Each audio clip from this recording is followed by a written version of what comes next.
अगर आप एसए के पॉइंट ऑफ व्यू से देखते हो, ठीक है, लाइक फॉर एग्जांपल अगर आपको हाई कोर्ट में या फिर कोई और एग्जाम है, उसमें अगर आपको ग्लोबलाइजेशन पर जो है वो एसए लिखने के लिए आ गया, तो जितने पॉइंट्स हम आज डिस्कस करेंगे उसके बिहाफ पे आप वो एसए लिख सकते हो। तो आपको ये काम है, ठीक है, रिगार्डिंग मेंस की भी हमने कहा है कि हम साथ के साथ में तैयारी करेंगे। तो जितना हम टॉपिक पढ़ेंगे या जितने हम इसमें ग्लोबलाइजेशन में पॉइंट्स पढ़ेंगे ना, वो सभी पर आपको एक एसे लिखना है ग्लोबलाइजेशन के ऊपर, बिना देखे लिखना है। और वर्ड लिमिट जो है वो 300 वर्ड्स रहेगी। और जब हम 300 वर्ड्स की बात करते हैं तो आपको A4 शीट की दोनों साइड एक बार, मतलब एक दोनों साइड हो गया, 2 पेजेस हो गए, और जो थर्ड पेज होगा उसको आपको आधा यूज करना है, यानी कि ऑलमोस्ट 2.5 पेज में जो है वो आपको लिखना है 300 वर्ड्स में ग्लोबलाइजेशन के ऊपर टॉपिक। तो सबसे पहले रिसेंट अगर हम इशू की बात करें, देखो आप सिंपली ऐसे भी इंट्रोड्यूस कर सकते हैं कि रिसेंटली क्या हुआ है। रिसेंटली जियोपॉलिटिकल शिफ्ट देखे जा रहे हैं, जैसे कि रशिया यूक्रेन वॉर रखी है, मिडल ईस्ट में जो कन्फ्लिक्ट लग रखे हैं, या फिर चाइना और वेस्ट के बीच में जो चैलेंजेस चल रहे हैं, जैसा कि अभी यूएस के जो प्रेसिडेंट है इलेक्टेड, उन्होंने कहा कि 100% टैरिफ लगाएंगे ब्रिक्स मेंबर के ऊपर अगर वो डॉलर को अवॉइड करेंगे। पहला पॉइंट। सेकंड पॉइंट अगर हम बात करें, उससे पहले भी उन्होंने एक बार कहा था कि अगर ये 3 countries Mexico Canada, Mexico Mexico, ठीक है, फिर और कनाडा, देन उसका चाइना, अगर ये तीनों कंट्रीज जो है आपकी क्या करती है, अगर ये जो है वो डंपिंग करती है, ठीक है, प्रॉपर जो है वो इंप्लीमेंटेशन, मतलब डंप कर रही है यूएस में प्रोडक्ट, तो यहां पर जो है वो 25% जो है वो टैरिफ लगाएगा, ऐसा जो है वो यूएस प्रेसिडेंट ने कहा। और ये वो कर भी देंगे, क्योंकि वो जो बोलते हैं वो कर लेते हैं। देन इसलिए जो है वो जियो पॉलिटिक जो एक ग्लोबलाइजेशन का कंसर्न है, जिसमें हम कहते हैं कि पूरी वर्ल्ड जो है वो एक फैमिली, सब कुछ साथ में, ट्रेड एंड कॉमर्स सब कुछ चलेगा, तो इसके रिगार्डिंग कंसर्न हो जाता है। प्लस इंडिया भी पीछे नहीं है इसमें, इंडिया भी इनडायरेक्टली जो है वो इंगेज है जियो पॉलिटिकल फैक्टर्स में। तो भारत का जो विजन है आत्मनिर्भर भारत अभियान, आत्मनिर्भर का मतलब क्या हो, सब कुछ हमारा अपना ही होगा, तो दैट मीन्स हमें वर्ल्ड की जरूरत ही नहीं है। अगर हम खुद ही सेल्फ रिलायंस हो जाएंगे तो हमें दूसरे की जरूरत क्या है। तो वो कंसेप्ट जो है वो आपका कहीं ना कहीं ग्लोबलाइजेशन के लिए एक कंसर्न है। देन उसके बाद वी गो फॉर डेफिनेशन की जो है वो ग्लोबलाइजेशन की जो है वो डेफिनेशन क्या होती है। अब देखो बिल्कुल बेसिक लेवल पर आपको समझाऊंगा इसको।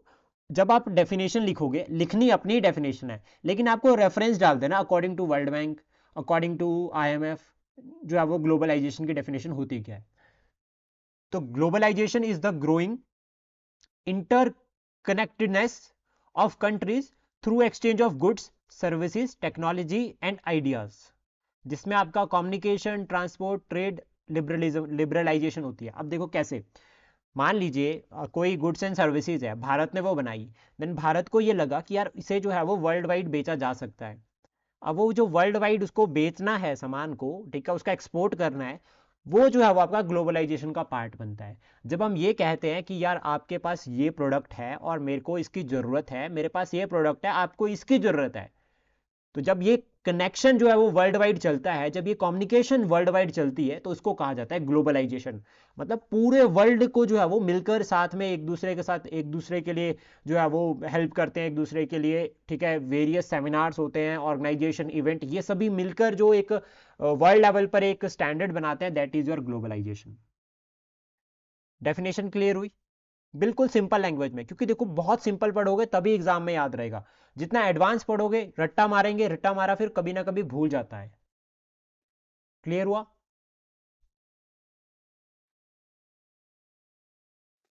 सर डेफिनेशन एक बार और बता दो।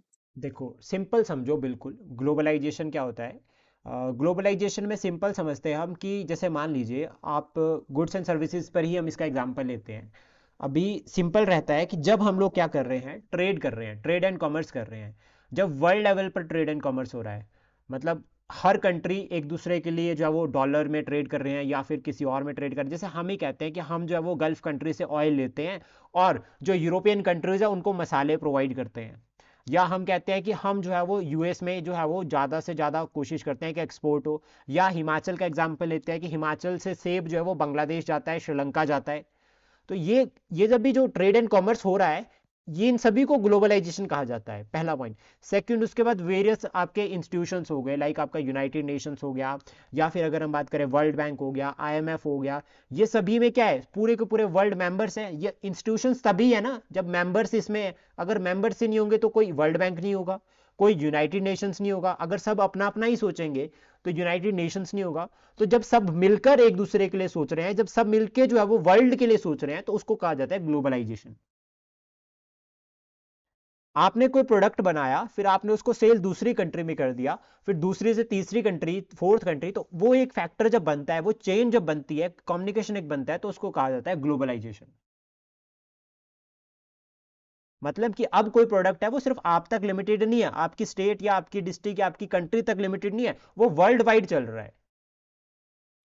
क्लियर? यस। देन उसके बाद ग्लोबलाइजेशन किस तरह से इवॉल्व हुई। तो देखो, सबसे पहले हम अर्ली फेज पे चलते हैं, मतलब पहले प्राचीन समय में, एंशियंट टाइम में, तो सिल्क रूट होते थे यहाँ पे। मतलब व्यापार होता था, इंडियन ओशन से व्यापार हो रहा है। जैसे हमारे यहाँ पर स्पाइसेस थे और हमें गोल्ड की जरूरत थी, तो गोल्ड भारत में आता था, स्पाइसेस जो है वो भारत से यूरोप में जाते थे। तो ये जो ट्रेड रूट था, जो ये ट्रेड सिस्टम था, इसमें इसके थ्रू जब वो ग्लोबलाइजेशन यानी कि कंसेप्ट जुड़ते हैं, ग्लोबलाइजेशन प्रमोट होता है। सेकंड, उसके बाद यहाँ पर कंसेप्ट आता है जो हमें याद रखना है, वो है कि cultural and religious exchange. Cultural and religious का मतलब, जैसे बुद्धिज्म भारत में ओरिजिनेट हुआ, देन उसका स्प्रेड वर्ल्ड वाइड। क्रिश्चियनिटी अगर हम बात करें, यूरोप से जो है वो आपका हम भारत में भी आया, तो ये भी कंसेप्ट हो गया। इस्लाम की अगर हम बात करें, तो इस्लामिक नेशन जो सेंट्रल एशियन रीजन है, या आपके जो वेस्ट एशिया, यहाँ से ओरिजिनेट होकर आज वर्ल्ड वाइड है। आज हम ईस्ट में भी देखते हैं तो बांग्लादेश है, ठीक है। और बुद्धिज्म के पॉइंट ऑफ व्यू से अगर हम बात करें तो जापान तक है, इवन लाइक आपका चाइना में बुद्धिज्म है, आपकी जो आसियान कंट्रीज है वहां पर आपका बुद्धिज्म है। तो ये सभी भी जो है वो मतलब एक तरह से इवोल्यूशन, जो ग्लोबलाइजेशन के इवोल्यूशन में जो है वो हेल्प करते हैं। फिर उसके बाद एक थर्ड पॉइंट और आता है, जिसमें ग्लोबलाइजेशन का इसको आप एक नेगेटिव पॉइंट भी समझ सकते हैं। जैसे सबसे पहले कॉलोनाइजेशन एंड इंडस्ट्रियलाइजेशन। कॉलोनाइजेशन मतलब यूरोपियन जो पावर्स थी, जब वो राइज कर गई, वो स्ट्रांग हो गई, तो उन्होंने स्प्रेड करना शुरू कर दिया। उन्होंने दूसरी टेरिटरीज को एनेक्स करना शुरू कर दिया। जब उन्होंने एनेक्स करना शुरू कर दिया, तो इससे ग्लोबलाइजेशन तो प्रमोट हुई, लेकिन ग्लोबलाइजेशन के लिए एक चैलेंज भी आ गया। चैलेंज क्या आ गया? जैसे मान लो यूके ने भारत को जो है वो एक तरह से कॉलोनी बनाकर रखा था अपनी, ठीक है, ऑलमोस्ट भारत के ऊपर रूल किया। तो वो ये कभी नहीं कहते थे कि भारत अलग है, वो कहते थे कि भारत जो है वो यूरोप का पार्ट है, भारत जो है वो यूके का पार्ट है, और यूके पे रूल हो रहा है। तो इससे ग्लोबलाइजेशन यूके के थ्रू जो है वो रूल हो रहा है। अभी क्या है, तो इससे जो है वो इफेक्ट पड़ता है, इससे क्या है, ग्लोबलाइजेशन जो है वो रुकेगी। क्यों? क्योंकि अभी अगर यूके में कोई प्रोडक्ट बना, तो वो सबसे पहले कहाँ आएगा? कॉलोनी में आएगा, और कॉलोनी तो उसकी ही है। तो ग्लोबलाइजेशन पर कंसर्न जो आप बता सकते हैं, एक चैलेंज, वो कॉलोनिज्म का बता सकते हैं। इंडस्ट्रियल रेवोल्यूशन से प्रमोट हुआ है। प्रमोशन कैसी हो रखी है? क्योंकि इंडस्ट्रियल रेवोल्यूशन से क्या हुआ, मशीन मेड गुड्स बने। जब मशीन मेड गुड्स बने तो इतने ज़्यादा बन गए कि उनके लिए मार्केट चाहिए थी, तो मार्केट के लिए फिर विस्तार, एक्सपेंशन हुआ। और जब एक्सपेंशन हुआ गुड्स का, तो डेफिनेटली आप फिर कहाँ कहाँ पहुंचे हैं? आप ब्राज़ील में देखते हैं, आप साउथ अमेरिका में देखते हैं, साउथ कोरिया, सॉरी आपका साउथ अफ्रीका देखते हैं, वहाँ पर भी स्प्रेड हुआ है। अफ्रीकन कॉन्टिनेंट यहाँ पर आता है, ऑस्ट्रेलिया, न्यूजीलैंड, सभी रीजन्स में जो है वो फिर जो है वो इंडस्ट्रियल रेवोल्यूशन की वजह से गुड्स एंड सर्विसेज पहुँचने लगे। तो इसका सिंपल सा एग्जांपल रहता है कि कोई इंडियन प्रोडक्ट, ठीक है, वो आज आपको वर्ल्ड में हर जगह मिलेगा। कोई भी एक इंडियन प्रोडक्ट उठा के देख लो, तो आपको हर जगह पर जो है वो मिलेगा। इवन लाइक अगर हम बात करें चाइनीज, तो चाइनीज प्रोडक्ट्स भी आपको हर जगह मिलते हैं। अब हमारे यहाँ पर भी मिल रहे हैं, आपका जो है वो एशियन कंट्रीज है वहाँ पर भी मिल जाएंगे, आपका जो है वो यूएस में भी मिल रहे हैं। तो ये सभी किसका पार्ट होते हैं? ग्लोबलाइजेशन का पार्ट होते हैं। देन उसके बाद यहाँ पर इंपॉर्टेंट आता है, ठीक है, कि ग्लोबलाइजेशन फिर पोस्ट वॉर इरा में किस तरह से बनी। मतलब पोस्ट वॉर, लाइक आपके जो वर्ल्ड वॉर 1 और वर्ल्ड वॉर 2 हुए, तो इसके बाद इंस्टीट्यूशंस बने। आपका जैसे मॉनेटरी, आपका इंटरनेशनल मॉनेटरी फंड हो गया, वर्ल्ड बैंक हो गया, वर्ल्ड ट्रेड ऑर्गेनाइजेशन हो गया। जब ये ऑर्गेनाइजेशंस बनी, तो इन्होंने प्रमोट किया ग्लोबलाइजेशन को। इन्होंने क्या किया? पूरे वर्ल्ड को इकट्ठा किया। इन्होंने कहा कि यार, आप प्रोडक्ट बेचो, लेकिन आप प्रोडक्ट बेचने के लिए रूल्स एंड रेगुलेशन भी बनाओ, ताकि ऐसा ना हो कि जो आपकी डोमेस्टिक जो इकोनॉमी है उसके ऊपर असर पड़े। तो यहाँ पर ये पॉइंट आता है। प्लस सेकंड यहाँ पर आता है डीकोलोनाइजेशन। जो आपका 1945 के बाद डीकोलोनाइजेशन शुरू हुई, और डीकोलोनाइजेशन का सबसे बड़ा एग्जांपल आता है इंडिया, ठीक है। एक एग्जांपल इंडिया आ गया, क्योंकि इंडिया भी आजाद हो गया, तो that means decolonisation he process हुआ वो। अभी यहाँ पर फिर जब इंडिया आजाद हो गया, कोल्ड वॉर लग गई उसके बाद बिटवीन यूएसएसआर एंड यूएसए। तो फिर हम देखते हैं नाम non aligned movement. Non align movement का मतलब क्या हो गया, एक न्यूट्रल ग्रुप। अब ये भी तो एक ग्लोबलाइजेशन ही होगी, मतलब एक ग्रुप बन गया, इन्होंने कहा कि हम किसी को सपोर्ट ही नहीं करेंगे। तो आइडियाज के फ्लो से, जिस तरह से आइडियाज एक्सचेंज होते हैं, कल्चर हो गया, रिलीजन हो गया, इनसे भी ग्लोबलाइजेशन प्रमोट होती है। और अगर हम मॉडर्न ग्लोबलाइजेशन की बात करें कि मॉडर्न टर्म में कैसा होता है, तो टेक्नोलॉजी, जैसे ई कॉमर्स, ई कनेक्टिविटी, सोशल मीडिया। आज अगर हम बात करें इंस्टाग्राम, फेसबुक के थ्रू कहीं पर भी वर्ल्ड पे किसी भी कॉर्नर पे बात कर सकते हैं, तो ये भी ग्लोबलाइजेशन का ही एक एग्जाम्पल है। ठीक है, emergence of MNCs, multi national corporation like Apple, Google, Toyota. तो ये सभी क्या है, एक तरह से ग्लोबलाइजेशन का ही है। आज अगर हम कहते हैं एप्पल में हम काम करते हैं, घर से बैठे वर्क फ्रॉम होम हो रहा है एप्पल में, तो वो भी ग्लोबलाइजेशन का ही एक पार्ट है कि वी कनेक्टेड विद ग्लोबलाइजेशन। अगर ऐसा नहीं होता तो कहाँ एप्पल आता भारत में। तो ये सब लिंक करता है आपका जो है वो ग्लोबलाइजेशन के साथ। फिर financial, global financial flow. Financial flow का मतलब क्या होगा, जैसे कि देखो क्रॉस बॉर्डर आपकी ट्रेड हो रही है, ट्रेड एंड इन्वेस्टमेंट। हम एफडीआई की बात करते हैं कि यूएस की ये कंपनी भारत में इन्वेस्ट कर रही है। अभी हमने पिछले कल ही पढ़ा था कि जो आपका एडीबी है, कौन से ईयर में बना है एडीबी, एशियन डेवलपमेंट बैंक, कौन से ईयर में बना है? 66 में। 1966। गुड। कितने मेंबर्स है एडीबी में? 68। 68। नाइस। अच्छा, इंडिया का शेयर कितना है? 6.3%। 6.3%। और सबसे ज्यादा शेयर किसका है? USA and China. US Japan. US and Japan, not China, Japan. ठीक है, चाइना सेकंड नंबर पर है। ठीक है, गुड, अच्छा लगा। और इसका हेडक्वार्टर कहाँ पर है? एडीबी का हेडक्वार्टर कहाँ मनीला। है? हाँ जी, मनीला। मनीला। मनीला। ठीक है, तो थैंक यू, बड़ा मजा आ रहा है, ऐसे ऐसे आंसर आने चाहिए। अभी तो ये रहता है कि आपकी जैसे ग्लोबल फाइनेंशियल फ्लो, जो पैसा इधर से उधर चल रहा है, तो वो भी ग्लोबलाइजेशन का ही पार्ट है। एक छोटा सा एग्जांपल हम इसका यूपीआई लेते हैं। यूपीआई की फुल फॉर्म क्या होती है? यूपीआई। Unified payment interface. ठीक है, यूनिफाइड पेमेंट इंटरफेस। भीम की फुल फॉर्म क्या होती है? BHIM, भीम। साथ में ही कर लेते हैं इसको, यूपीआई और भीम दोनों आपस में लिंक करते हैं तो याद रह जाएगी, नोट कर लेना फिर इसको। ठीक है, क्या होती है भीम की full form? Bharat interface for money. Bharat interface for money जो है वो भीम की फुल फॉर्म होती है। तो यूपीआई, यूनिफाइड पेमेंट इंटरफेस, दोनों याद रखना, पूछा जा सकता है क्वेश्चन। तो जो आपकी करेंसी, यूपीआई भी देखते हैं आज नेपाल में, यूएई में। ठीक है, काफ़ी कंट्रीज में यूपीआई के थ्रू पेमेंट हो जाती है अब। तो आप ये एग्जांपल बता सकते हैं, भारत का इनिशिएटिव है। फिर उसके बाद जैसे चैलेंजेस हमने देखे थे, लाइक 2008 के फाइनेंशियल क्राइसिस आए थे, या कोविड-19 पैंडेमिक, पूरा वर्ल्ड एक साथ हो गया था, सारा का सारा वर्ल्ड। कोई वैक्सीन हेल्प कर रहा है, कोई मेडिसिन प्रोवाइड कर रहा है, कोई पीपीटी जो किट्स थी वो प्रोवाइड कर रहा है, मेडिकल किट। ठीक है, कहीं पर पैरासीटामोल पहुंच रही है, भारत कुछ सपोर्ट कर रहा है। भारत ने जो है वो ऑपरेशन कौन सा लॉन्च किया था जब हम बाहर से लोगों को लेकर आए थे? कोविड-19 के टाइम पे कौन सा ऑपरेशन लॉन्च किया था भारत ने? जल्दी बताओ, जल्दी।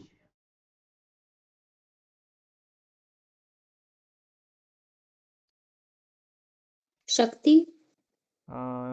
एक बार मैम फिर सोच लो।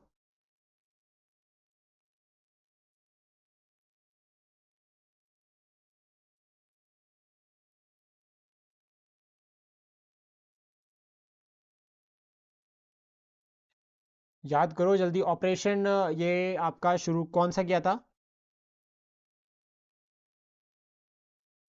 बहुत सारे ऑपरेशन आते हैं इसमें, गंगा आता है, ऑपरेशन शक्ति आता है, ऑपरेशन कावेरी आता है। वेरियस जितने भी ऑपरेशन है वो सारे के सारे याद करने जो है वो इंपॉर्टेंट रहेंगे। तो ये ध्यान में रखना कि आपके जितने भी ऑपरेशन रहते हैं वो आपको सारे के सारे याद करने हैं जो भारत सरकार ने रखे हैं। जैसे ऑपरेशन गंगा हो गया, ऑपरेशन कावेरी, ऑपरेशन शक्ति, जितने भी रहते हैं, ऑपरेशन मैत्री। ठीक है, हेल्प करी है जिसमें हमने बहुत सारी कंट्रीज़ की। ठीक है, हमने उनको जब वो मेडिसिन वगैरह प्रोवाइड की थी, सारे के सारे याद होने चाहिए। देन उसके बाद जब इतना सब कुछ अच्छा चल रहा है तो क्या चैलेंजेस है ग्लोबलाइजेशन से रिलेटेड, वो पढ़ने भी जरूरी है। तो देखो, सबसे पहला जो चैलेंज आता है that is economic nationalism and protectionism. Economic nationalism का मतलब क्या होता है, जब हम अपने इकोनॉमी के बारे में सोच रहे हैं, हम कह रहे हैं कि हमारी इकोनॉमी को हमें प्रोटेक्ट करना है, अपनी इकोनॉमी को प्रमोट करना है। अब अपनी इकोनॉमी को प्रमोट करना और प्रोटेक्ट करने का भारत के पॉइंट ऑफ व्यू से जो एग्जाम्पल बनता है दैट इज आत्मनिर्भर भारत अभियान। कौन से ईयर में लॉन्च किया था ये आत्मनिर्भर भारत अभियान? मुनीश सर, आत्मनिर्भर भारत अभियान कब लॉन्च किया गया? सर 16 या 17 में किया होगा सर। आत्मनिर्भर भारत अभियान 16 एंड 17 कैसे हो सकता है? How it possible? It linked with 19 कोविड-19 के साथ जब ये लिंक करता है तो याद रखना 2020 में जो है वो आत्मनिर्भर भारत अभियान को लॉन्च किया गया था और इसकी जो लॉन्च डेट थी दैट इज 12 मई 2020, 12 मई 2020। तो ये भी याद रखना। और आत्मनिर्भर भारत अभियान का मतलब क्या हो गया? एक तरह से सेल्फ रिलायंस, मतलब हमारे पास सब कुछ अपना होना चाहिए। अब देखो इसको याद करने का तरीका क्या है? कोविड-19 के टाइम पे हमें रियलाइज हो गया भाई अपना सब कुछ होना चाहिए। तो हम एक छोटा एग्जांपल भी ले लेते हैं कि सब घर पे बैठ गए थे अपने, तो सब ने अपनी अपनी जो है वो ऑर्गेनिक फार्मिंग की थी। और इसका सबसे बड़ा एग्जांपल रहता है कि कोविड-19 के टाइम पे सारे सेक्टर्स जो है वो नेगेटिव में थे, सिर्फ एग्रीकल्चर को छोड़ के सब ने अपनी सब्जियां उगा रखी थी खुद, तो मतलब आत्मनिर्भर बन गए। तो अब याद रखना 12 मई 2020 में जो है वो आपका आत्मनिर्भर भारत अभियान को लॉन्च किया गया था। तो ये एक चैलेंज है, ये इकोनॉमिक नेशनलिज्म, मतलब इससे ग्लोबलाइजेशन पर क्या हो गया? मतलब हमें दूसरी कंट्री से प्रोडक्ट लेने की जरूरत ही नहीं है। देन उसके बाद सेकंड आता है जियोपॉलिटिकल कन्फ्लिक्ट। जियोपॉलिटिकल कन्फ्लिक्ट की अगर हम बात करें तो यूएस चाइना ट्रेड एक इशू रहता है। सेकंड उसके बाद रशिया यूक्रेन वॉर। अब यूएस चाइना ट्रेड वॉर अभी दोबारा से लाइक जिस तरह से जब उन्होंने कहा ना कि 25% टैरिफ लगाएंगे, तो जो चाइना की जो एम्बेसी है यूएस में उन्होंने कह दिया कि अगर ऐसा होता है तो दोबारा से ट्रेड वॉर होगी और उसका फायदा तो फिर किसी को नहीं होगा, पूरे वर्ल्ड को भुगतना पड़ेगा। रशिया यूक्रेन वॉर अगर हम इसकी बात करें तो देखो इन्फ्लेशन यूरोप में अगर हुई तो उसका इंपैक्ट हमारे ऊपर पड़ा सबसे ज़्यादा, कि हमें जो है वो डॉलर का प्राइस बढ़ गया, तो अब रुपी जो है वो फिर रुपी की वैल्यू कम हो गई। सेकंड उसका तो ऑयल, हमें तो एनर्जी चाहिए, हमें तो क्रूड ऑयल चाहिए। अब जब क्रूड ऑयल हमें चाहिए तो चाहे वो कितना ही महंगा हो जाए हमें खरीदना ही पड़ेगा, तो ये कंसर्न हमारे लिए रहता है। उसके बाद इकोनॉमिक इनक्वालिटीज आती है। इकोनॉमिक इनक्वालिटीज कैसी? डेवलप्ड कंट्रीज और डेवलपिंग कंट्रीज में विद रिस्पेक्ट टू मार्केट। अभी डेवलप्ड कंट्री है उसको तो कोई असर नहीं पड़ेगा, ठीक है, रिगार्डिंग इन्फ्लेशन या कुछ भी क्राइसिस हो रहे हैं, क्योंकि वो तो डेवलप्ड है। लेकिन जो डेवलपिंग है उनके ऊपर इसका असर पड़ता है। अब असर कैसे पड़ता है? जैसे मान लीजिए अभी अगर हम देखते हैं, छोटा सा एग्जांपल बताता हूं आपको, जैसे कभी किसी टाइम में 60 रुपीज पेट्रोल हुआ करता था लीटर, अभी कितना पहुंच गया? ऑलमोस्ट 100। तो अब इसका इंपैक्ट किसके ऊपर पड़ा? डेवलपिंग कंट्रीज पे। डेवलप्ड कंट्रीज पर तो कोई इफेक्ट नहीं पड़ रहा है। और इससे क्या होता है कि वेल्थ किसके पास चली गई? जो तेल बेच रहा है उसके पास, तो वो अमीर हो गया। और मैक्सिमम तेल बेचने वाले कौन है? गल्फ कंट्रीज, और गल्फ कंट्रीज का पैसा बहुत है। अब जब उनके पास पैसा बहुत है तो वो क्या करते हैं? हम उनसे तेल खरीद रहे हैं, हमारा पैसा उनके पास जा रहा है, फिर वो पैसा वो दो जगह लगाते हैं। अगर तो अच्छी कंट्री है तो वो इन्वेस्टमेंट कर रहे हैं, और अगर हमारे साथ अच्छे हैं तो हमारे पास ही इन्वेस्ट कर रहे हैं। कैसे? एफडीआई देखते हैं तो गल्फ कंट्री से भारत में आती है। लेकिन अगर कंट्री में कहीं ना कहीं चैलेंजेस है, मिलिट्री रूल है या टेररिज्म है, तो फिर वहां से टेररिस्ट आते हैं, तो वहां ब्लैक मनी का कंसर्न आ जाता है। फिर वहां पर हम देखते हैं क्राइसिस चल रहे हैं, वहां हम देखते हैं कि लोग आपस में ही लड़ रहे हैं। तो ये भी लिंक करता है, तो ये भी एक जो है वो चैलेंज रहता है। और ये किसके साथ लिंक कर गया? सिर्फ एक इकोनॉमिक नेशनलिज्म के साथ, या फिर जो आपकी इकोनॉमिक इनक्वालिटीज होती है।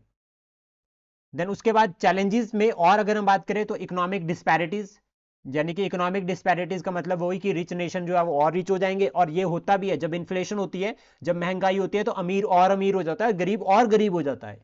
क्योंकि अभी अमीर को तो कोई फर्क नहीं पड़ेगा अगर कोई 10 रुपए का पेन 50 रुपए का हो गया।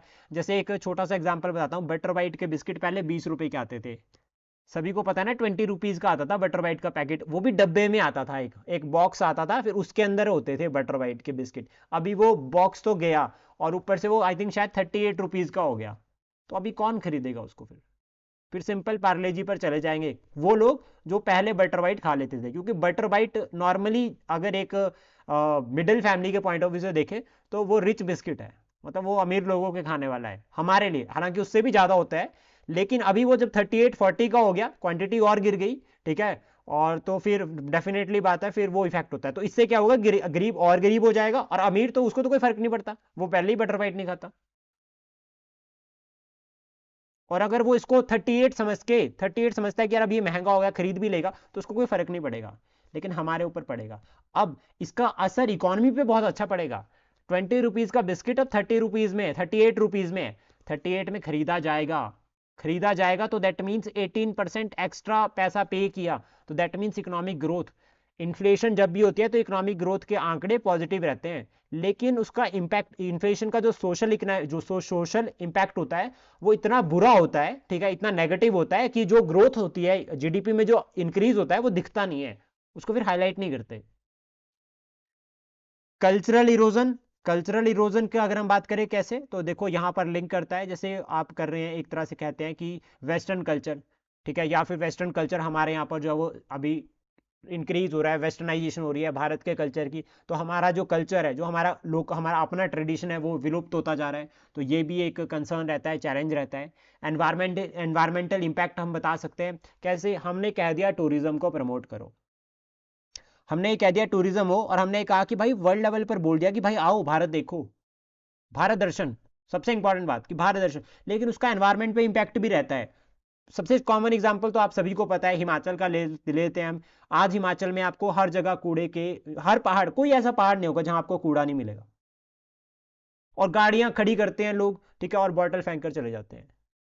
तो वो सभी क्या है, ग्लोबलाइजेशन का ही है। फॉरनर आएगा तो वो भी, फॉरनर तो फिर भी थोड़े अच्छे होते हैं कि वो अपना पैकेट अपने साथ ही लेके चले जाते हैं, डस्टबिन में डाल देंगे। तो ये सभी ग्लोबलाइजेशन का एक इम्पैक्ट रहता है। देन उसके बाद इंडिया के पॉइंट ऑफ व्यू से हम ग्लोबलाइजेशन को देखें तो भारत के अचीवमेंट, तो सबसे पहले 1947 से लेकर 1991 तक जो है वो हम ग्लोबलाइज्ड नहीं थे। हमने सोच रखा था कि हमारे एक दो दोस्त काफ़ी हैं, बस उसी में ज़िंदगी निकल जाएगी। एक दोस्त हो गया रशिया, दूसरा दोस्त हो गया जापान। कहा था भाई यही दोस्त काफ़ी है। थोड़ा बहुत यूएस के साथ बनती थी, लेकिन यूएस का पता नहीं चलता था, वो कभी पाकिस्तान की साइड हो जाता था, कभी हमारी साइड हो जाता था। जैसे फॉर एग्जांपल एक कि 1971 की जो वॉर हुई थी उसमें यूएस ने जो है वो पाकिस्तान को इनडायरेक्टली सपोर्ट किया था। वहीं कारगिल के टाइम पे जो है वो यूएस ने जो है वो हमें जो सैटेलाइट लोकेशंस थी वो प्रोवाइड करने से मना कर दिया था। और जब हमने न्यूक्लियर टेस्ट किया तो यूएस ने हमारे ऊपर सैंक्शंस लगाई थी। तो हमारे पास क्या था, यूएस एक ऐसा दोस्त था हमारा जिसका पता नहीं था वो हमारे फेवर में है या नहीं है। लेकिन हमारा एक पक्का दोस्त था, दैट इज रशिया। 1971 में हमने रशिया के साथ दोस्ती करी, और रशिया ने हमें ये कहा कि आप टेंशन मत लो, आई एम विद यू। ये रशिया ने हमें तब कहा जब हम इन्वॉल्व थे, तब हमें पता था कि अगर कोई हमें सपोर्ट नहीं करा तो रशिया तो करेगा ही करेगा। तो 1947 से लेकर 1991 तक का जो फेज है इसको हिंदू ग्रोथ रेट कहा जाता है। टर्म याद करना, है तो बहुत हायर लेवल की टर्म, लेकिन अगर किस्मत बुरी हो तो आ भी सकती है। तो इसको कहा गया है Hindu growth period, Hindu growth rate period, Hindu growth rate.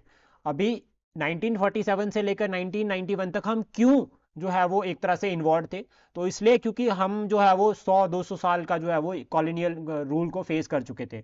और अब वो कॉलोनियल रूल भी एक कंपनी की फॉर्म में आया था भारत में, और कंपनी की फॉर्म में भारत आने का मतलब ग्लोबलाइजेशन। तो मतलब सीधा यही है ना कि एक कंपनी दूसरी कंट्री में जा रही है तो वो ग्लोबलाइजेशन ही हुई। तो हमें ये पता था कि अगर फिर से कोई कंपनी आ गई, फिर से कोई फॉरेन इन्वेस्टमेंट आ गई, तो जो भारतीय अभी आज़ाद हुए हैं ये फिर कंपनी रूल के गुलाम हो जाएंगे। और इसका रिसेंट एग्जांपल एमएनसी है। आज अगर हमारा यूथ ना एमएनसी का गुलाम है, और अभी रिसेंटली सुसाइड भी किया था एक लड़के ने। क्या करना है इतने बड़े बड़े पैकेजेस का कि हमारे पास खुद के लिए टाइम नहीं है, हम उनके गुलाम हो गए, उनके अकॉर्डिंग चल रहे हैं। वो बोल रहे हैं आपको रात की शिफ्ट में काम करना है, रात के में करो, डे में करना ही पड़ रहा है। तो वो एक ग्लोबलाइजेशन का इफेक्ट है। तो उस टाइम पे भारत ने ये सोचा, भारत की सरकार ने ये सोचा कि अगर अभी हम ग्लोबलाइजेशन कर लेते हैं, ठीक है, अभी हम ग्लोबलाइजेशन की तरफ चल जाते हैं, तो हमारा खुद का विकास कब होगा। तो 1947 से लेकर 1991 तक हमने ये सोचा कि जितना होगा जैसे होगा हम खुद कोशिश करेंगे। और धीरे धीरे हमने थोड़ी थोड़ी कंट्री से हेल्प भी ली, जैसे मैक्सिको से हमने हेल्प ली ग्रीन रेवोल्यूशन में। Father of Indian green revolution कौन है? स्वामीनाथन। MS स्वामीनाथन, ठीक है। और इसी तरह से तो हम 91 तक चलते हैं। फिर 1991 में क्या हुआ, हमारे पास ना पैसा नहीं बचा, हमारे पास सिर्फ 3 दिन का पैसा था। तो इस टाइम पे जो हमारे फाइनेंस मिनिस्टर थे, ठीक है, डॉक्टर मनमोहन सिंह, और जो सरकार थी इस टाइम पे PV नरसिम्हा राव की, उन्होंने रिफॉर्म्स किए। उन्होंने कहा कि ऐसे तो नहीं चलेगा, अभी हमें पैसा चाहिए। जब पैसे के लिए हम वेस्टर्न कंट्रीज के पास गए, जब हम IMF के पास गए, कि IMF को बोला कि सर आप सबको लोन प्रोवाइड करते हो, हमें भी कर दो। तो IMF ने बोला, इंटरनेशनल मॉनेटरी फंड ने बोला कि मैं आपको लोन दूंगा, लेकिन अपनी इकोनॉमी को ओपन करो। आप अपनी इकोनॉमी को ओपन करो, और अपनी इकोनॉमी को ओपन करेंगे तभी जो है वो इन्वेस्टमेंट आएगी। इन्वेस्टमेंट आने का मतलब क्या हो गया, ग्लोबलाइजेशन। तो फिर हमने रिफॉर्म्स किए LPG liberalisation, globalisation and privatisation, इससे हमारी इकोनॉमी ओपन हुई और हम भी जब वो ग्लोबलाइजेशन में एंट्री कर गए। फिर उसके बाद भारत के कंट्रीब्यूशंस क्या रहते हैं, तो पहला तो यही हो गया 1991 वाला फैक्टर याद रखना। उसके बाद हमने इकोनॉमिक कंट्रीब्यूशन करे, हमारे पास वर्ल्ड का सेकंड लार्जेस्ट आईटी हब है, लीडिंग आईटी हब है, और one of the developing country में आईटी हब होना बहुत इंपॉर्टेंट बात होती है कि हमारे पास आज आईटी कंपनीज जो है वो बहुत अच्छी आईटी कंपनीज है। और इवन लाइक अगर हम एम्प्लॉयमेंट की बात करें तो वन ऑफ लीडिंग एम्प्लॉयमेंट भी हम प्रोवाइड कर रहे हैं डेवलपिंग कंट्रीज में अगर हम बात करते हैं। देन उसके बाद हम ग्लोबल चेन जो हमारा सप्लाई है, लाइक ग्लोबल जो सप्लाई चेन मैकेनिज्म है, उसमें हमारा पार्टिसिपेशन है। फार्मास्यूटिकल्स लेवल पर अगर हम बात करें, जो हमारे फार्मा प्रोडक्ट्स है जैसे मेडिसिन वगैरह हो गए या टेक्सटाइल हो गया, इसमें हम लीड कर रहे हैं। और आज भारत अगर आप देखते हो तो रैंक 1 रैंक 2 पे चल रहा है हर जगह, हर प्रोडक्शन में, मैक्सिमम प्रोडक्शंस में। तो ये सभी हमारे कंट्रीब्यूशन है ग्लोबलाइजेशन में। ट्रेड एंड इन्वेस्टमेंट की बात करें तो एफडीआई भारत में सबसे ज़्यादा आती है, ये एक सबसे बड़ा एग्जांपल रहता है रिगार्डिंग द ग्लोबलाइजेशन। फिर उसका डेमोग्राफिक डिविडेंड, अब ऐसा क्यों पॉसिबल हो रहा है? हमारे यहाँ पे डेमोग्राफिक डिविडेंड का मतलब क्या हो गया? Working age population. Working age population का मतलब कि 15 साल से लेकर 59 ईयर तक, 15 टू 59 ईयर के बीच में हमारे पास ऑलमोस्ट 62% पॉपुलेशन है। एवरेज अबव 60 भी हम इसको कह सकते हैं। जब इतनी बड़ी पॉपुलेशन हमारे पास वर्किंग एज पॉपुलेशन है, तो दो बातें ध्यान से समझना। अगर हमारी सरकार एम्प्लॉयमेंट नहीं दे रही है, अब हमें तो रोजगार चाहिए, तो या तो हम सेल्फ एंटरप्रेन्योर बन जाएंगे, हम एंटरप्रेन्योरशिप करेंगे, अपना काम करेंगे, या फिर हम देखेंगे कि यार उस कंट्री में जो है वो जॉब्स मिल रही है, तो हम क्या चल जाएंगे, बाहर चले जाएंगे। तो ये एग्जाम्पल रहता है कि इंडियंस बाहरली कंट्री में काम कर रहे हैं, इंडियंस बाहर की कंट्री में पढ़ रहे हैं। तो ये सभी किसका एग्जाम्पल आता है? डेमोग्राफिक, आपका डेमोग्राफिक डिविडेंड के अंदर हम इसको ग्लोबलाइजेशन के साथ लिंक कर सकते हैं। और इंडियन डायस्पोरा हम कह सकते हैं, इंडियन डायस्पोरा लाइक एक छोटा सा एग्जांपल लेते हैं। पहले तो मैं सोचता था कि हिमाचल से लोग कौन सी कंट्रीज में सबसे ज़्यादा जाते होंगे। आपको क्या लगता है कि हिमाचल प्रदेश से जो है वो लोग कौन सी कंट्री में सबसे ज़्यादा जाते हैं? Middle east may be. USA. Even US से बहुत मतलब यूएस में काफ़ी लोग जो है वो हिमाचल से यूएस प्रेफर करते हैं, और बहुत लोग जाते हैं और स्टडी वीज़ा पे भी जाते हैं। और एक यूएस हो गया और यूरोपियन कंट्रीज, मिडिल ईस्ट में जाते हैं, लेकिन फिर वो अरब कंट्रीज में ज़्यादा प्रेफर करते हैं हिमाचली। लेकिन मैक्सिमम जो है वो यूएस की तरफ जाना शुरू करते हैं। और आसाम से कहाँ पे जाते हैं लोग मैक्सिमम, कौन सी कंट्री में?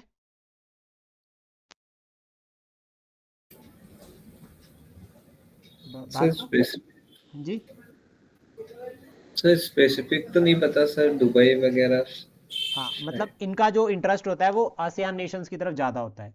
और हमारे जो साउथ इंडियंस हैं, साउथ इंडियंस आपको ज़्यादातर देखने को मिलेंगे, या तो आपको मिलेंगे आपका जो आपका ये अपना साउथ ईस्ट एशिया, या फिर आपको ये जापान में देखने को मिलेंगे, या फिर यूएस में। लेकिन मैक्सिमम ये आपका सिंगापुर वगैरह रीजन में ही होते हैं। देन उसके बाद भारत का पॉलिटिकल पॉइंट ऑफ व्यू से अगर हम बात करें क्या कंट्रीब्यूशन रहता है, तो भारत इस टाइम पे हर ग्रुप का मेंबर है, वेस्ट और ईस्ट दोनों में। लाइक क्वाड का मेंबर है। कौन कौन है क्वाड ग्रुप में? नेहा मैम, क्वाड में कौन कौन मेंबर्स है? QUAD। इंडिया है, India, Japan, India, Japan, US, USA,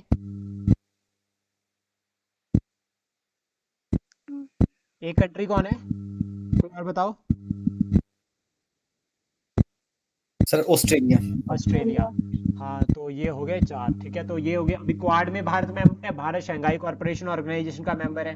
ठीक है, भारत ने G20 का समिट होस्ट किया था, भारत ब्रिक्स का मेंबर है। तो ये इस तरह से लिंक बनता है। इवन आप एक नॉर्मल बता सकते हैं कि भारत अभी यूनाइटेड नेशन सिक्योरिटी काउंसिल में भी रिफॉर्म्स की बात कर रहा है। एक डेवलपिंग कंट्री बोल रहा है कि यूनाइटेड नेशन सिक्योरिटी काउंसिल में रिफॉर्म करो, मुझे भी परमानेंट सीट चाहिए। तो ये ग्लोबलाइजेशन में ही हमारा लिंक होता है सारा। देन बैलेंसिंग पावर हम बता सकते हैं कि हम एक बैलेंस पावर, लाइक चाइना, अभी 3 कंट्रीज है मेन, रशिया, चाइना, यूएस, इन तीनों की आपस में बन नहीं रही। ठीक है, बन नहीं रही का मतलब ये नहीं है कि लीडर्स की लड़ाई है, आइडियोलॉजिकल डिफरेंस होता है। इकोनॉमिकल लेवल पर जो है वो चैलेंजेस होते हैं। इकोनॉमिक पर अभी सब ये सोचते हैं कि यार हम डेवलप्ड हो, ठीक है, हमारे प्रोडक्ट बिके। तो ये सभी का मतलब होता है यहाँ पर फाइट। तो इसको कहा जाता है, एक तरह से पॉलिटिक्स की लैंग्वेज में कहा जाता है कि हमारे कोई भी परमानेंट एनिमी नहीं है, और परमानेंट कोई भी जो है वो फ्रेंड नहीं है, सिर्फ इंटरेस्ट है। तो इंटरेस्ट की लड़ाई है यहाँ पे। सॉफ्ट पावर नेचर है भारत का, और इसका जो सबसे बड़ा एग्जांपल रहता है वो रहता है इंटरनेशनल योगा डे। 21 जो है वो जून को होता है या जुलाई में होता है इंटरनेशनल योगा डे? जून 22। ठीक है, तो ये काफ़ी इंपॉर्टेंट रहेगा। देन उसके बाद नमस्ते इनिशिएटिव। नमस्ते इनिशिएटिव स्पेशली कोविड टाइम पे शुरू किया था, तो वो कल्चरल लेवल पर भी हमने प्रमोशन किया। सिक्योरिटी और डिफेंस में अगर हम बात करें तो भारत सबसे ज़्यादा जो है वो यूएस के जो पीस कीपिंग मिशन है, यूनाइटेड नेशंस के जो पीस कीपिंग मिशन है उसमें कंट्रीब्यूट करता है, पैसा भी देता है और अपने सोल्जर्स को भी भेजता है वहाँ, ऑफिसर्स को भी भेजता है वहाँ पे। और गल्फ कंट्रीज़ में हमारे इतने सारे ऑपरेशंस, अगर जो यूनाइटेड नेशंस के पीस कीपिंग मिशन चल रखे हैं तो उसमें भारत की तरफ से भी जो है वो यहाँ पर कंट्रीब्यूशन रहता है। तो ग्लोबल सिक्योरिटी, ग्लोबल पीस में भी भारत के कंट्रीब्यूशन रहते हैं।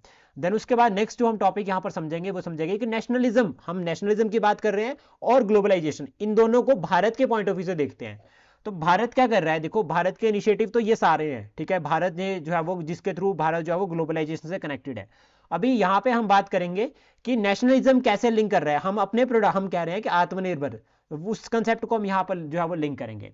अभी देखो पहला आता है यहाँ पे promote indigenous product and culture globally. अब देखो कैसे लिंक करना है, हमने कहा नेशनलिज्म, हमें इकोनॉमिक नेशनलिज्म को भी प्रमोट करना है और ग्लोबलाइजेशन में बैलेंस भी लेकर चलना है। तो कैसे, हमने कहा one district one product, vocal for local, ये हमारे जो है वो इनिशिएटिव्स हो गए जो आत्मनिर्भर भारत के अंडर है। लेकिन अब हमें क्या करना है, आत्मनिर्भर भारत को बैलेंस्ड बनाना है, हम बैलेंस्ड बनाएंगे इसको। देखो कैसे बनाएंगे, हमने कहा वन डिस्ट्रिक्ट वन प्रोडक्ट, एक डिस्ट्रिक्ट में प्रोडक्ट बना, अब वो प्रोडक्ट बहुत फेमस हो गया, वो इतना फेमस हो गया कि वर्ल्ड में भी उसकी डिमांड हो गई, तो दैट मीन्स ग्लोबलाइजेशन हो गई। तो हमने ये कहा कि हमें आत्मनिर्भर बनना है, हमें वर्ल्ड के साथ कनेक्ट करना है, ग्लोबलाइजेशन का पार्ट बनना है, लेकिन इंपोर्ट कम करेंगे, एक्सपोर्ट ज्यादा करेंगे।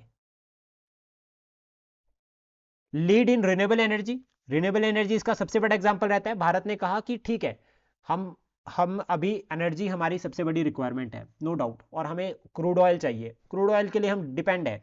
लेकिन जहां पर हम बात करते हैं रिन्यूएबल एनर्जी की, तो हमें रिन्यूएबल एनर्जी में अभी सभी के लिए जरूरी है रिन्यूएबल एनर्जी भी, तो भारत ने शुरू किया इंटरनेशनल सोलर अलायंस।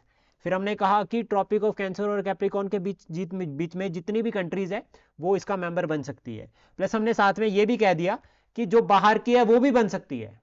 तो ये कंसेप्ट आता है ग्लोबलाइजेशन का, और हमने कह दिया हम भारत के कंसेप्ट को भी यहां पर प्रमोट कर रहे हैं। फिर उसके बाद टेक्नोलॉजी फॉर ट्रेड, जैसे ब्लॉकचेन हो गया, फिनटेक हो गया, डिजिटल टूल्स हो गया, ये सभी के रिगार्डिंग भी जो वो हम लिंक करते हैं। और इसमें हमारा फोकस रहता है कि हम ट्रांसपेरेंसी रखें, एफिशिएंसी रखें और एक सस्टेनेबल डेवलपमेंट को प्रमोट करें। फिर उसके बाद यहाँ पर एमर्जिंग मार्केट की अगर हम बात करें, जैसे कि आपका आसियान कंट्रीज हो गई, या फिर अगर हम बात करें आपका जो वेस्टर्न अफ्रीकन कंट्रीज हो गई, अभी यहाँ पर क्या है कि ये डेवलपिंग कंट्रीज है, ये ग्रो कर रही है, तो यहाँ पर भारत इनको सपोर्ट कर रहा है। ठीक है, भारत यहाँ पर पैसा भी दे रहा है, भारत यहाँ पे इन्वेस्टमेंट भी कर रहा है, भारत यहाँ पे प्रोजेक्ट भी चला रहा है। जैसे लेबनान की अगर हम बात करें तो लेबनान में कितने सारे प्रोजेक्ट चल रहे हैं भारत के, और यूके सबसे बड़ा एग्जाम्पल है। यूनाइटेड किंगडम यानी कि यूके में आज के टाइम पे अगर हम बात करें तो 5000 कंपनीज, 5000 जॉब्स दे रहा है यूके में भारत, मतलब भारत की कंपनीज यूके में जो है वो एम्प्लॉयमेंट प्रोवाइड कर रही है लोगों को। तो ये जो है वो ग्लोबलाइजेशन का एग्जांपल है और साथ में भारत के राइज का भी एग्जांपल है। फिर उसके बाद हमें कंक्लूड भी करना है इसको, तो हमें बताना है कि ग्लोबलाइजेशन क्या है, एक इवॉल्विंग डिमांडिंग अडेप्टिव स्ट्रेटेजी है, जो कि हमारे रिसेंट चैलेंजेस जो अभी हम देख रहे हैं, क्लाइमेट चेंज हो गया या टेररिज्म हो गया या फिर आपका साइबर क्राइम्स हो गया, अब ये एक कंट्री से तो नहीं सॉल्व हो सकते, क्योंकि साइबर क्राइम अगर एक कंट्री में हो रहा है और उसको ऑपरेट दूसरी कंट्री से किया जा रहा है, तो दैट मीन्स दूसरी कंट्री के साथ बातचीत करनी पड़ेगी, और दूसरी कंट्री के साथ बातचीत करना मतलब ग्लोबलाइजेशन।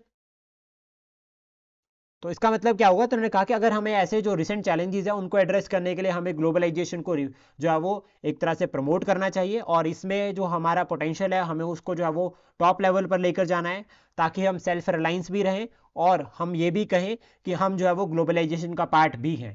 तो दोनों के बीच में बैलेंस बनाकर आप इसको फाइनली कंक्लूड कर सकते हैं। और देखो पूरे जितना भी ये टॉपिक था, इसमें कहीं भी जो है वो आपका क्लाइमेट चेंज या क्लाइमेट, ध्यान से देखना, क्लाइमेट चेंज के बारे में कहीं मेंशन नहीं था। ठीक है, एनवायरनमेंट का फैक्टर था लेकिन क्लाइमेट चेंज नहीं था, टेररिज्म का कहीं नहीं था, ठीक है, साइबर क्राइम्स का कहीं नहीं था। लेकिन जब हम कंक्लूजन बनाएंगे तो हमें उसको वहां पर ऐड करना पड़ेगा। क्यों?